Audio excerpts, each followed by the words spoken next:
Chapter 11, key points. Class size is an important part of, makes it very difficult for individualized instruction during a student's time in special education classroom. Sometimes the class size is just absolutely too big, or they're understaffed, not enough paras, not a strong enough teacher. On page 174, it talks about clearly differentiated and individualized instruction. This can happen where there are good teachers and reasonable numbers in a classroom. Most students are there, but can't receive it if class sizes are too large. It's very difficult to do differentiated and individualized instruction and to work on individualized goals at times. So it made it very difficult. The other thing that caught my eye was quality of teachers is a key factor in how effective a special education program is. The quality of teachers I saw at the agency I worked for was SIGM quality. They were from bachelor's degree in journalism and business, taking this program or other programs, very limited experience with people with disabilities, and were basically taught to teach people to comply rather than to teach students to learn. So quality of teachers is a very effective, it's a shortfall and from my perspective. I think as a shortage of teachers affects teacher ed programs too, special ed programs, because you find students getting forced into a program rather than getting what they need. Let's load up the program because we don't have anywhere else to put the kid. Varying teaching tactics can have both negative and positive effects on students. This I agree. Boot style, which isn't my style, or loving and caring, which is my style. Based on special ed being drawn about some specific lines on socio-economic lines, loving and caring style teaching seemed to be most appropriate as kids needed to know they had some place to connect.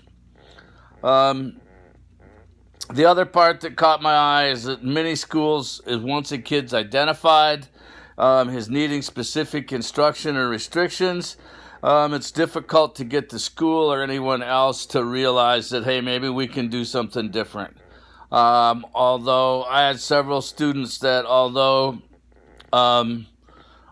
one example was I wanted a computerized program for him in the beginning of the year to work individually on multiplication and division and balancing numbers in textbooks. I was shunned and laughed at.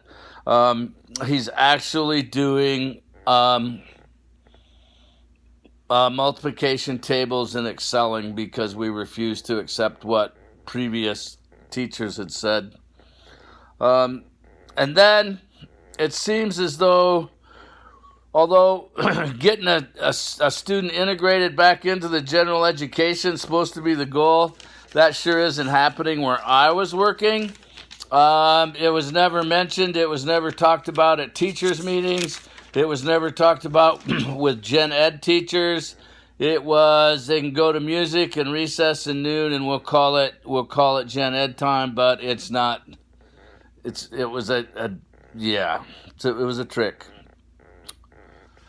Administrators wanting to keep up their school test scores are reluctant to let good teachers put their students back into the mainstream.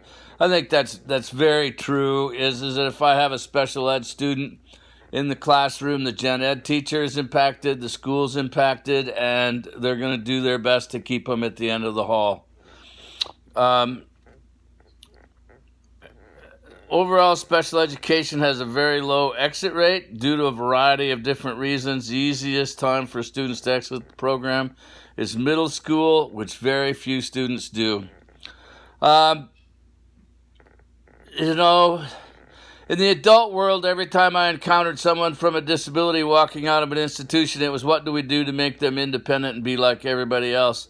In an educational world, as kids come into the special ed classroom, I thought very much the same. What do we need to do to get them back into general ed with their peers? Our peers are our best teachers.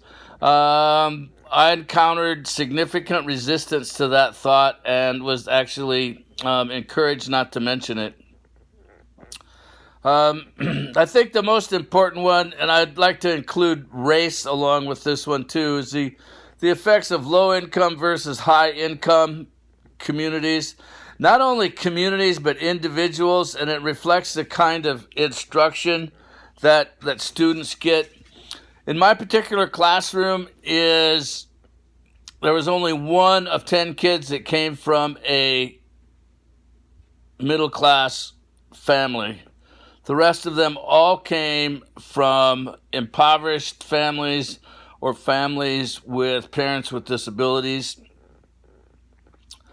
which was kind of an indicator that if you presented differently in the community, your kid didn't end up in special ed. Out of 10 kids in my students, probably only 5 needed to be in special ed. The rest of them were there because of who they were, not what they were intellectually. So